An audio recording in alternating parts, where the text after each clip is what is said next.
uma decisão monocrática do STJ que reconhece expressamente um tema muito importante, tanto para a advocacia quanto para concurso, que é a possibilidade de se reconhecer expressamente a validade de uma procuração que foi assinada digitalmente pelaquela plataforma chamada gov.br, que eu, você, que todo mundo tem, que consequentemente ali facilita a vida de alguns documentos que ficam digitais, mas talvez aqui o cerne principal da problemática do nosso vídeo, porque ela dispensou o reconhecimento de firma em cartório. Ora, esse aqui é um tema que vem gerando muita controvérsia nas instâncias ordinárias, com vários juízes que ainda exigem o reconhecimento da firma tradicional e até que têm extinguido processos por considerarem inválidas as procurações digitais. Então vamos entender aqui o que o STJ decidiu, quais são os fundamentos e quais são as problemáticas que ainda existem. Um tema muito importante para concurso de cartório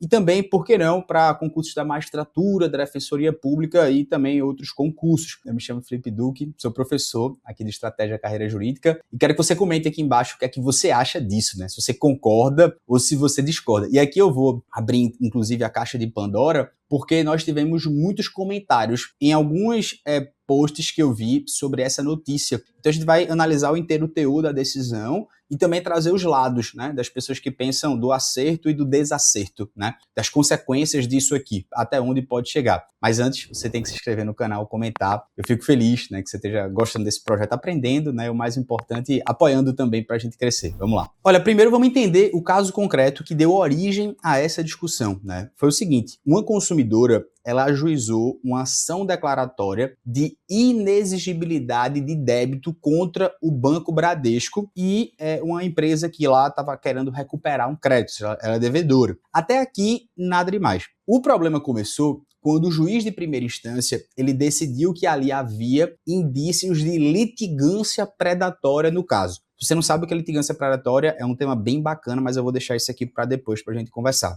Aí, baseado nisso, em enunciados administrativos locais do TJ São Paulo, o magistrado determinou a emenda da petição inicial com duas exigências principais. A primeira, a apresentação de procuração com firma reconhecida em cartório, desconsiderando completamente a procuração que já havia sido apresentada com assinatura digital via gov.br. E a segunda exigência, ele falava que queria que a autora comprovasse uma extensa documentação financeira para comprovar ali a sua gratuidade de justiça, incluindo fins tratos bancários. Agora preste atenção, o juiz ele não apenas ignorou a procuração digital que foi validamente assinada pelo gov.br, como ainda ele condiciona o prosseguimento do processo a uma série de exigências. Como essas exigências elas não foram cumpridas integralmente nos moldes previstos pelo juiz, o que é que isso aqui aconteceu? O processo ele foi extinto sem resolução de mérito, por inépcia da inicial, né, fundamento lá no artigo 321 do CPC, só que isso não parou por aí. A autora recorre ao TJ São Paulo, mas o TJ São Paulo mantém a extinção em série de apelação e, basicamente, a empresa recorre ao STJ e o caso chega à ministra Daniela Teixeira, que cassa a decisão do TJ São Paulo. E quais foram os fundamentos? E vamos aqui aos dois principais.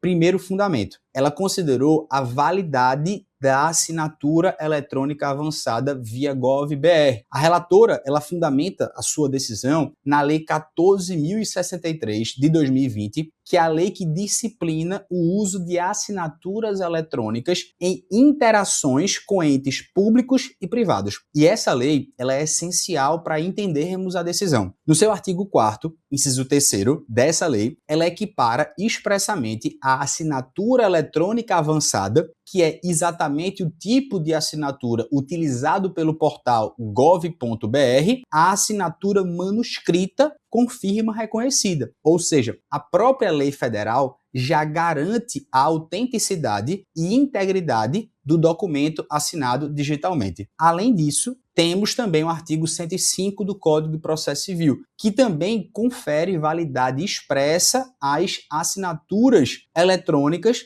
para a prática de atos processuais. O dispositivo do CPC estabelece que a assinatura eletrônica, na forma da lei, é considerada válida para a prática de atos processuais. Portanto, ao classificar a procuração digital como uma cortina de fumaça e exigir reconhecimento de firma ou até comparecimento presencial sem demonstrar nenhum vício concreto na assinatura apresentada, segundo o STJ, o juízo de origem ele violou frontalmente a legislação federal. E a ministra foi clara, houve um excesso de formalismo que é contrário ao princípio da instrumentalidade das formas. E o segundo fundamento importante é a conexão com o tema 1198 de recurso repetitivo do STJ. A relatora invoca o tema 1198, que foi julgado pelo STJ e que estabeleceu parâmetros para exigência de atualização de procurações. Esse tema reconhece, sim, que o juiz pode exigir uma nova procuração quando houver indícios concretos de irregularidade. Mas atenção, esse poder de cautela não autoriza a recusa de procurações que atendam aos requisitos legais de validade. Muito menos, esse poder autoriza a criação de obstáculos intransponíveis ao acesso à justiça sob pena de combater genericamente a litigância predatória.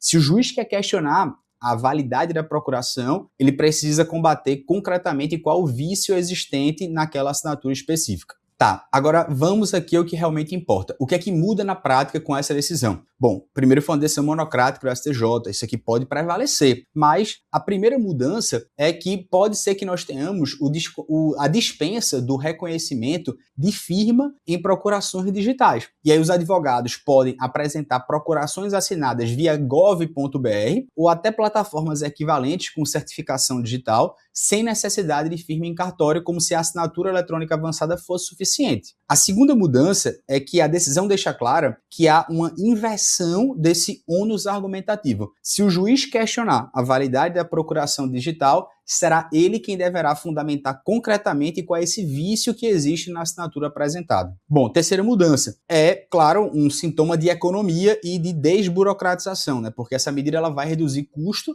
tanto para advogados quanto também para os clientes e elimina a necessidade de você se deslocar a um cartório e pagar emolumentos para reconhecer a firma. E isso é especialmente relevante num país com dimensão continental como o Brasil. A quarta mudança, obviamente, é uma necessidade aqui de haver uma uniformização jurisprudencial, né? Embora essa decisão seja monocrática, ela pode orientar sim os tribunais estaduais, porque ela adota ali uma legislação federal, Lei 14.063 de 2020, e também o CPC, que são diplomas de aplicação nacional. E aqui eu acho que isso aqui é muito importante para cair nos concursos de cartório, tá? Fica aqui esse disclaimer. Professor, e quais são as controvérsias dessa decisão, né? Nem tudo são flores, a decisão, embora tecnicamente sólida, ela tem uma resistência também prática e jurídica que a gente precisa conhecer. A primeira grande controvérsia são os sistemas processuais eletrônicos desatualizados, né? Muitos sistemas, como às vezes o PJE ou o ESAG, eles ainda não reconhecem as procurações assinadas via gov.br. Isso gera como se fosse um erro de validação técnica, segundo algumas pessoas já disseram. A segunda controvérsia, obviamente, é uma cultura cartorária resistente, né? Há uma cultura jurídica muito arraigada desse modelo tradicional de reconhecer firma. E até os cartórios vão ter um interesse econômico na manutenção dessa exigência e até de segurança, né? Criando uma pressão contrária a essa mudança. A terceira controvérsia, obviamente, é uma insegurança quanto à verificação de autenticidade. Alguns juízes argumentam que não dispõem de meios técnicos imediatos para verificar a autenticidade dessa assinatura digital, diferentemente do que acontece com